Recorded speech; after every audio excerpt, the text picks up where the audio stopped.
Hi, and welcome. Today on NCP Outdoors, we're going to take a look at our destination apple orchard and the steps that we took to get the plot of land ready to be transformed into one. But first, let's share a little background with you on why we're investing in such an orchard. Two of them, actually. It's no secret that white-tailed deer absolutely love apples. Apples are naturally high in sugar and jam-packed with energy-rich carbohydrates. They seem to have a craving for them as soon as that first apple hits the ground, because you'll find deer under that apple tree at any given hour of the day. About 10 years ago, I was sitting on the back porch in an old green rocking chair, eating a freshly picked apple when I thought to myself, I look out across these 80-plus-year-old apple trees that have provided food for us through countless years and for multiple generations of wildlife. Yet we've done very little to continue the vitality and the production of the apple trees on this property. About 20 years ago, our father and a few other members planted about 13 trees, but they had all given up due to pests and diseases that kept killing the trees, harsh growing conditions that hadn't been favorable to support productive growth. After gleaning years of knowledge and experience from my father, I got it in my mind that I was going to plant a few trees every year in hopes that we'd have a lasting supply of apples to enjoy later in life. Year after year, though, we would buy a few apple trees from the big box stores, plant them, only to see very little growth, or worse yet, brown leaves. Seeing the same results that we were getting decades earlier, we then turned to our county extension office and began researching what corrective actions we needed to take in order to successfully grow an apple tree that would last 80 or 100 years. The first step was to have the soil tested so that we could determine if our soil characteristics would even entertain our thoughts for an orchard. When the results were in, we realized that the soil pH was far too low to support healthy growth. So it was off to the lime plant we went. With several guys on hand, we spread a total of 12 tons of lime on this field.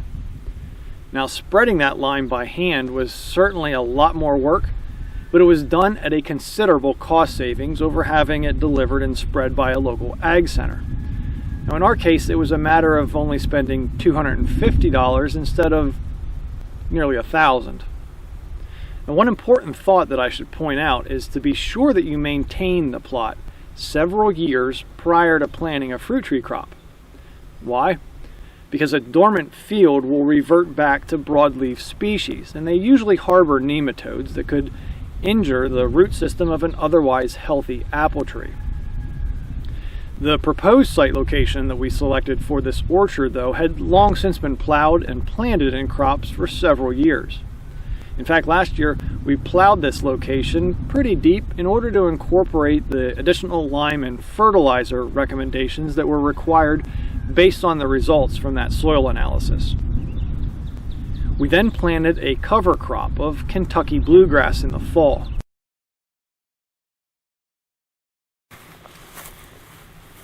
Deer share the same I want it now mentality as most people do. During the winter, when food sources become scarce, deer will return to an apple tree and nip off all the buds, which is going to stunt next spring's growth. In order to give your trees, though, a sufficient edge coming out of winter, you're going to need to protect them, especially during those critical years of 1 through 6. Now, the most common approach is to fence every tree individually with rolls of metal fencing sold at most home improvement stores. And that's exactly what we did here in the 25-tree orchard that we established in 2010 and 11. In our case now with this new orchard, though, we're planting more than twice as many trees, covering almost an entire acre. Now, we decided to fence the entire perimeter this time rather than each tree individually. Now, the benefits to this are quite favorable. First, it's easier to maintain our orchard floor when mowing and weeding since we don't have to worry about individual cages. Second, we don't have to worry about deer simply driving their bodies into those cages to get at the buds. And lastly, in our application here, the supplies actually worked out to be quite similar in pricing. Our system uses 10-foot metal posts driven into the ground with 12-gauge wire strung between them to provide additional support for an 8-foot UV-resistant 2x2-inch polypropylene fence. We chose to use plastic fencing as we intend to remove it within 6 to 8 years. Now the height provides some security against the possibility of deer clearing the top of the fence, and the polypropylene mesh protects against other animals like rabbits and groundhogs. Even still though, trunk guards will also be utilized as an extra safeguard during the winter months. Okay, so our soil is on target now, and the deer pressure has been removed.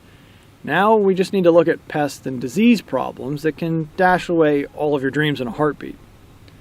The easiest way to prevent the latter is to plant disease-resistant varieties. Our order of trees included heirloom varieties such as Wolf River and hybrid varieties like Liberty and Freedom. Just check with your local nursery to see what are offered in your area. With disease-resistant apples, you won't have to spray as much for pest and disease reductions as you would a non-resistant tree. I do, however, have to stress though, even if the variety that you select is naturally or has been bred to resist pest and disease, they are only resistant, not immune. Injury can still occur at any time, so it's best to implement a spray schedule based on your area's concerns. Now, in addition to disease-resistant varieties, you should also pay attention to the maturity characteristics of the apples you're considering. An apple tree that drops all of its fruit in July or August, like Pristine, or even Red Free, will do you no favors come hunting season. Instead, look to spread that harvest throughout late summer and fall, and even into winter. Initial is a great tree that matures in mid-August and is especially prone to fruit drop, which is excellent for deer. Liberty and Wolf River are mid-September trees, and while Wolf River is only semi-resistant to disease, it is very winter hardy. Now, Enterprise is highly immune to disease and matures in late October. One of the latest to mature, though, is Gold Rush. These apples don't mature until the middle of November. Also, be sure that you include a few excellent pollinators into your selection as well, like Golden Delicious and Grimes Golden. We chose a 25 by 20 layout, meaning our rows are 25 feet wide and our trees are spaced 20 feet apart. We chose this setup based on equipment accessibility and future hunting tactics. When ordering trees directly from a nursery, you have the luxury of deciding what size tree you'd like to plant. The overall size of a tree is determined by its rootstock. Now, while not all-encompassing, here are just a few of the choices available. Bud 9 is a dwarfing rootstock that produces a tree about 10 feet tall.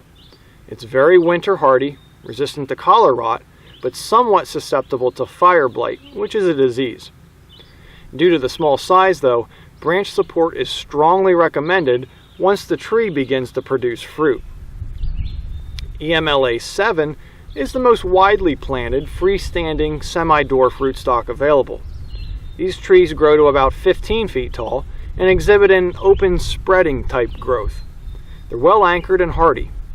In fact, this is the rootstock that we utilize in our orchards. A 20-foot spacing would be considered excessive by commercial growers. However, we want to ensure adequate sun exposure as well as excellent air circulation around our trees to further eliminate the need for chemical sprays. Now, perhaps the largest available rootstock is the EMLA 111. This produces a tree in excess of 20 feet tall. Now, they too are well anchored, which is a good selection for heavy or poorly drained soils. But do keep in mind, though, that the canopy is much larger than the rootstocks described previously. We ordered bare root trees. Now, great care needs to be taken to protect the roots during transport and storage. If you look at the tree, you'll notice the bud or graft union.